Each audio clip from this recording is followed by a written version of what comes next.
ہمارے رب العالمین 268 میں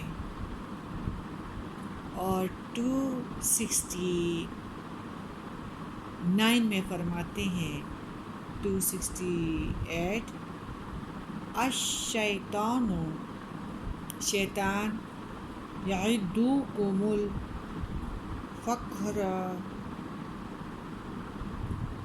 وہ وعدہ کرتا ہے تم سے محتاجی کا، تنگدستی کا، وَيَأْمُرُكُمْ اور حکم دیتا ہے تم کو بالفحشاء بے حیائی کا، واللہ اور اللہ یعدکم وعدہ کرتا ہے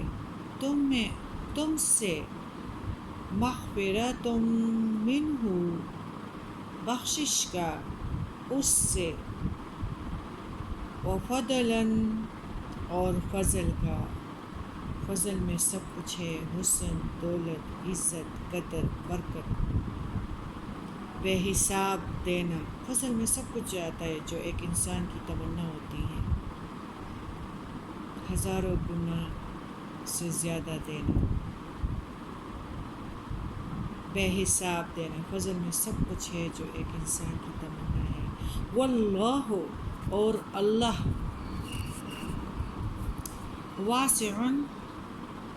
وسعت والا ہے، علیم جاننے والا ہے۔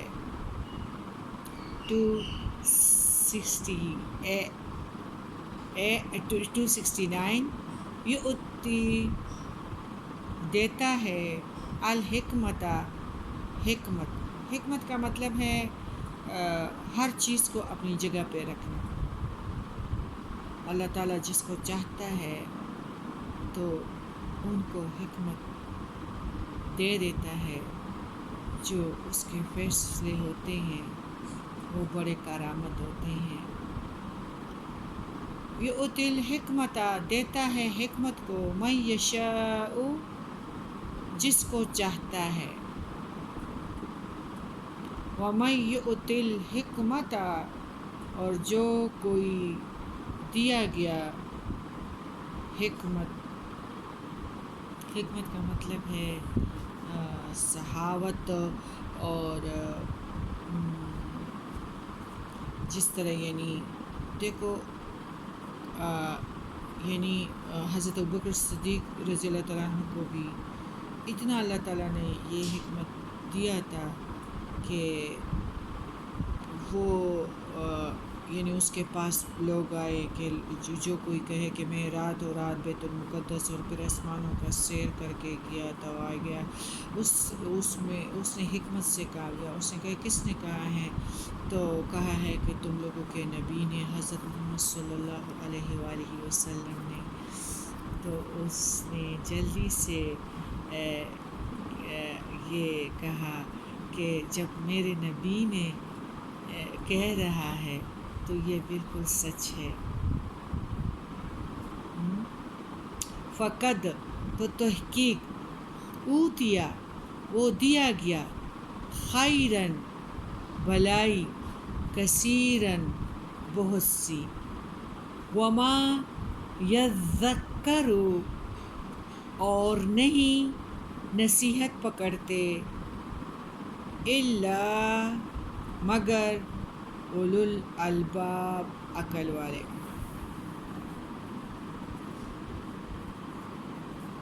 ہوش مند جو ہوتے ہیں، جو عقل سے کام لیتے ہیں۔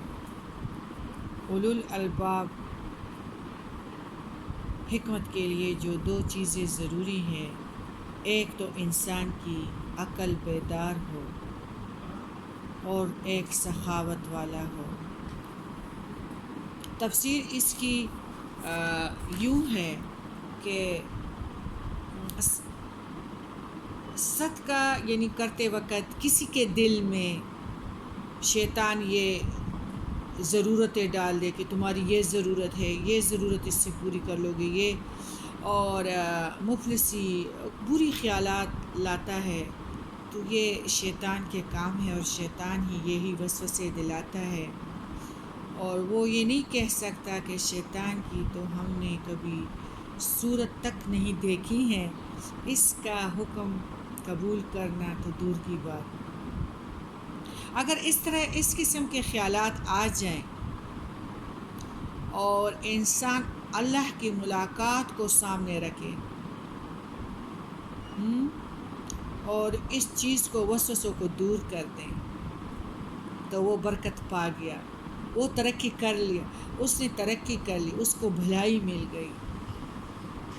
اسی طرح قرآن پاک میں دوسری جگہ پہ ہے کہ اللہ تعالیٰ نے فرمایا ہے وَمَا أَنفَقْتُم مِّن شَيْءٍ فَهُوَ يُخْلِفُهُ وَهُوَ خَيْرُ الرَّازِقِينَ، یعنی تم جو کچھ اللہ کی راہ میں خرچ کرو گے اللہ تمہیں اس کا نعم البدل ضرور عطا فرمائے گا۔ اللہ سب سے بہترین دینے والا ہے، بہتر رزق دینے والا ہے۔ ہمارے پیارے نبی کریم صلی اللہ علیہ وآلہ وسلم نے فرمایا کہ ہر روز صبح کے وقت 2 فرشتے نازل ہوتے ہیں، ان میں سے ایک اس طرح